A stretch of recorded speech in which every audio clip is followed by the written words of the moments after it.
जी hello दोस्तों, नमस्ते नमस्कार। आप सभी को हमारे यूट्यूब चैनल फिल्मी न्यूज़ में बहुत बहुत स्वागत है। दोस्तों, आज एक बार फिर से आप सबके बीच में एक नए और धमाकेदार खबर के साथ में उपस्थित हो गया हूँ।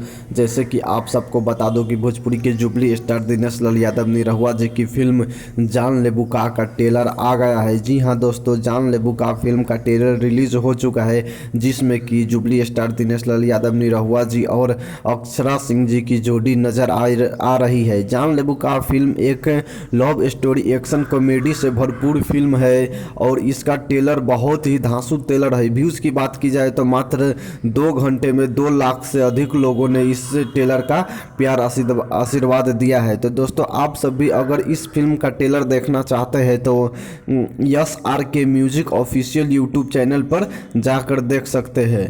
तो दोस्तों, यही था आज का अपडेट। अगर आप सबको यह वीडियो पसंद आया है तो वीडियो को लाइक ज़रूर करें और ऐसे ही तमाम सुपरस्टार की खबर सबसे पहले पाने के लिए हमारे इस यूट्यूब चैनल फिल्मी न्यूज़ को सब्सक्राइब जरूर करें और साथ में बेल आइकन को दबाना ना भूलें। धन्यवाद।